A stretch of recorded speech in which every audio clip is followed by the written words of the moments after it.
Welcome back to the Torque Test channel. You know how it goes. Need to install an oil filter, and book spec is, I don't know, probably a lot of torque since you don't want that thing coming off while you're driving around, but you are an overachiever. You want to really make sure it's on there nice and good. Which tool is going to help you put it on there the tightest? Now, if you're nodding your head right now, please report yourself to the nearest authorities as you've likely committed the mechanic's equivalent of a war crime. Yes, most oil filters should be installed hand tight. I'd say even finger tight on a lot of cars. There's a rubber gasket, lube that with oil and snug it on. I've never seen one leak after doing just that. That said, and most people knowing that, these things still roll into shops and maybe your driveway with the last Yahoo working on it apparently being paid by the foot-pound. So there are a long list of different tools, including sockets that fit on the flats of some applications, but more to today's topic, universal oil filter tools from Snap-on and Mac Tools to $8 to $12 Amazon examples, hand-driven, wrench-driven, and we'll even impact to see if that's a viable Hail Mary option along with the old screwdriver trick. All with the aim to help you in removing those stuck-on oil filters. Each offers different benefits and downsides when it comes to the direction of access you might have on a filter and leverage, but no one is advertising how much torque these can afford you to help fix the last guy's mistakes. So today we're going to find out. And starting with Pliers types, this is the Snap-on Blue Point oil filter wrench. I've had two of these for some time now. This one has had little use, so onto the sacrificial tool altar it goes for science as a simple baseline, because I know that these, well, they work, I find pretty decently, seems to do the job most times, but can also slip sometimes. And at $58, you could walk off a tool truck with much more damage to your wallet than that. And here we're going to use it like on all of the oil filter tools today on two sizes of oil filters, both common, one being small and one being larger. This is an EcoGuard filter for a Nissan 2.5 liter like a Rogue, Murano, Pathfinder, Altima, and it measures 2.65 inches in diameter. Then we have this Purolator for Volvo that's 1 inch larger than that, 3.65 inches. You'd hope most oil filter tools you buy that are considered universal could do 1 inch of diameter range difference. Each of these have their own thread size pitch that go into them, so it just takes a matching size drain bolt in this one's case or some hardware in this one's case to thread it in and then weld that all into place. Otherwise, we'd have to test which tools are most effective in the tightening direction, and I think that's illegal. The hex adapts easily enough onto this torque wrench testing dock, and that's way more accurate than we need it to be, but should do the trick. This Snap-on Blue Point oil filter wrench feels like it has a solid purchase on a filter of this size and sees 35.5, 49.8 foot-pounds, and once it's nice and dug into it, 62.8 and 65.2.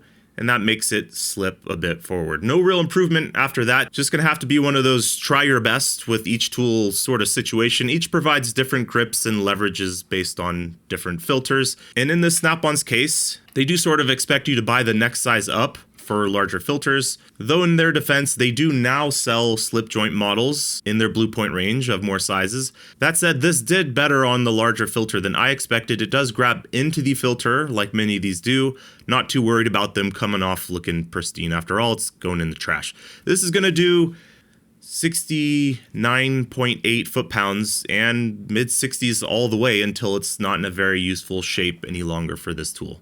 Not bad. Once the filter is this mangled and your tool is no longer getting purchase on it, a go-to around here, maybe around where you live, is the old screwdriver trick. Grab your favorite Phillips or flathead, hammer it through the other side of the filter, and presto changeo, you now have a handle on it. Have been curious for a while what this would be good for, and this is the perfect setup to find out.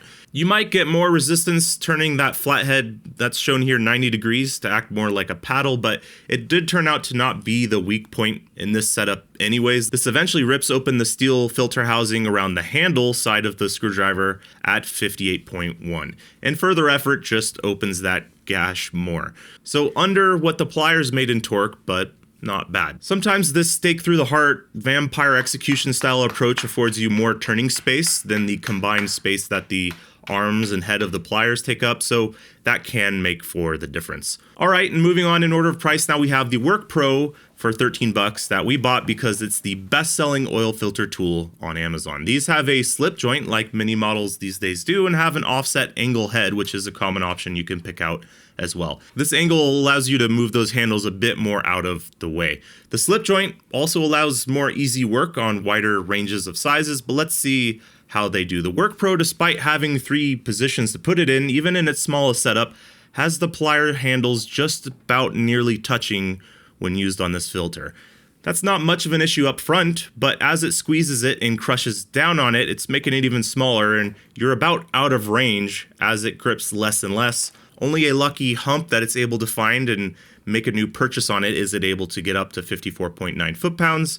This is advertised to work on from 2 3/8 to 4.5 inch filters, but this filter at around 2 3/4 is giving it some trouble after its first go. Now, a plier that lends itself to larger sizes does have some advantage on a larger size filter though. This Work Pro is able to muster 71.4 on the perlator filter, enough just for passing up the Snap-on for first place so far. With some open wounds as a result, it's not going to get any further looking like this. And that's all going to look like this on the leaderboard here. 67.5 foot-pounds average across oil filter sizes here, and 63.2. Next up we have Spurtar, and this whole kit was around 29 bucks. I've always called these like band wrenches. They sort of look like piston ring compressors, but of various size ranges for oil filters. What's nice about this style is the handles swivel, so you can use them from side access or bottom access. It's good to have options, whatever your preference. I'm not going to judge, but what this also comes with is that filter can sometimes be in a no man's land of size differences between these band wrenches, and that's why it comes with this type of pliers that we've been using so far. And it turns out that's a good thing, as this Nissan oil filter falls into that no coverage area on the small end, so that first filter we're going to need to use these pliers that came with it. Sort of get to test both types out of this set, which is not a bad idea in general. The Spurtar have the same adjustments as the Work Pro, but the handles just sort of interfere a little bit less and allow for you to fully clamp on them and close in on this size of filter. Good for 66.2 and additional temps in the 50s and 60s, so not bad at all moving in to first place. The band wrenches, while not a wide window of size coverage per each of them, does feel very solid once it's taken a hold. Easily gets to 66 and 68. 73.1 is going to cause the filter to collapse in on itself. This tool really wants to collapse the thing, not just turn it, and it's going to try to compress that filter even more as you use it more and more. After that, you're not going to get much further than the 40s, 50s, and 70s. That makes for 73.1 here with an average of 69.7 and tops so far. But all of these get seeing fairly similar numbers from so far, not a lot of range. Let's see if spending some more dough can solve that. These are the Vim self-adjusting oil filter pliers. Price on these sort of ranges a lot, usually 50 to 60 bucks, which is both a lot, but also you can find the same tool on tool trucks, and that makes this the cheaper route. Vim is usually just solid mechanics tools and often some cool innovation. These being self-adjusting is pretty sweet. You can put them on an oil filter and they become the size of the one you need and just cinch down into their grip like a locking plier more than the other pliers where you're just using brute force of your hands squeezing the two grips together. There are other affordable self-adjusting pliers out there, but they're usually like one plate or two stacked plates. This kind of design really digs into the filter just inherently, and in my experience, these tools cut into the filter too easily and then you're going nowhere fast. But this model has a 4 stack of plates for a wider grip. I've not tried these before, so let's see how they do. The Vim self-adjusting oil filter pliers can slip, but the teeth are pretty aggressive, and these self-adjusting means each go you have at the filter adjusts to its new size and shape to dig in, and that makes for 83.3 before the filter is too punctured and caved in to provide much more grip to grab onto. That's good stuff. And on the larger filter, the Vim gets to 72.8, and that puts enough angle in it to pop off the tester. Could get into the 70s again, but not improve. That's as high as she got, which is still up there. Only that band style wrench topping it, 78.1 average here. Nice. One last question we had with these is, a lot of these are made to work from small filters to medium and large. What if you bought a tool that's tailored just for one size, or in this case, large filters? Does that make it better on larger but not massive filters? This is the Mac Tools Mega Gripper.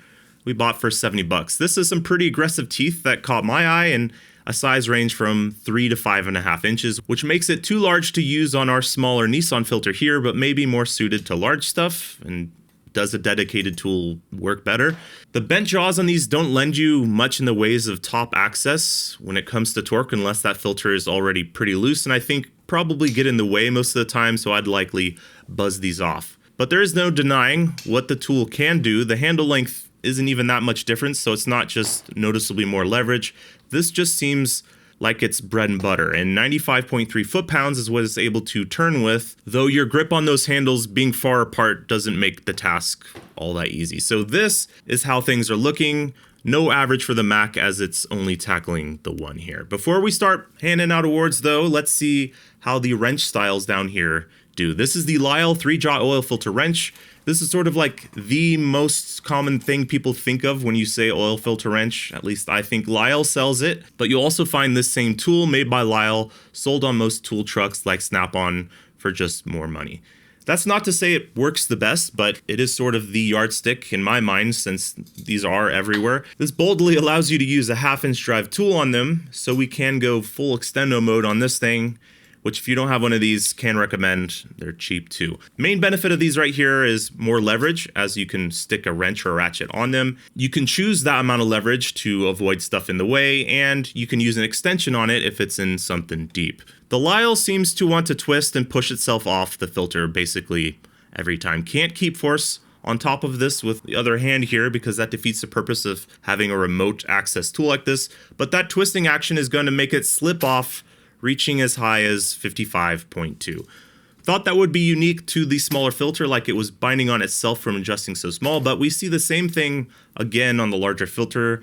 The design of this tool and the angle of the arms coming off of it causes a reverse corkscrew effect where it wants to climb off the filter when pressed. 76.6, and you can see the marks and cuts it makes twisting off that housing.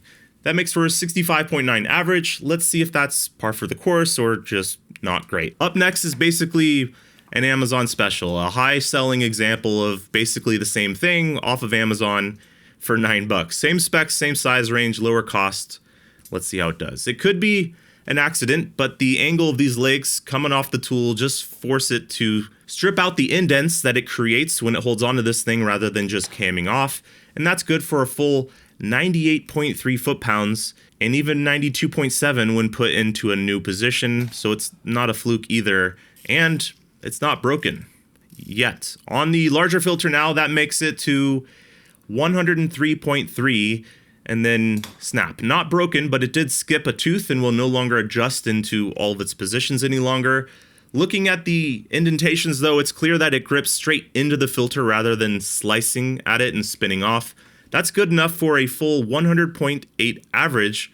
It did sort of break, but this is still turning at 80, 90, and 100 foot-pounds and not breaking, where the Lisle can't get up there to find out, so pretty good, we think. Next up is gear wrench. Back to the sort of name brands. This is one of the most common shapes you'll find when looking at these tools. This style is always found in black for some reason. The gear wrench is 16 bucks. You know the deal. Time for some twisting. The gear wrench is going to take things all the way up to 103, and then it twists off. It sort of behaves like the Lisle, but with much more grip before that sort of thing happens, and even makes it up to 113.1 here tops. It is effective. Even though it's rated for this size of larger oil filter, and those legs do fit on, they don't seem to be as long as some, and that domed head of the filter housing wants to push the whole tool off. This happens more easily the more you use it, as the arms of the tool push on that filter and cause the domed head to bulge out even further and knock it off, making it work less and less on this size of filter. Not sure what the downsides of a little bit longer legs would be if they used them, but they all seem to be this same size, and a big difference here, making for 87.9 foot-pounds average. So it works better on smaller stuff than larger stuff. Last up, we have this model from WorkPro, also 16 bucks. This is the type that uses abrasive looking little feet blocks to grip onto that filter.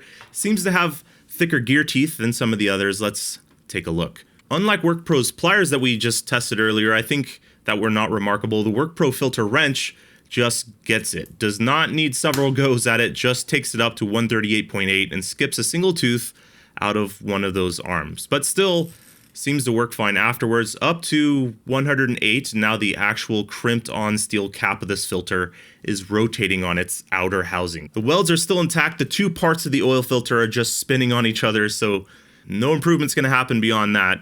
That's good stuff. It's still working just fine though, and adjusting to the larger filter size, we get 95.2, 95.9, and we skip another tooth here. It's pushing these large square feet through the outer metal, and it still seems to be in working order.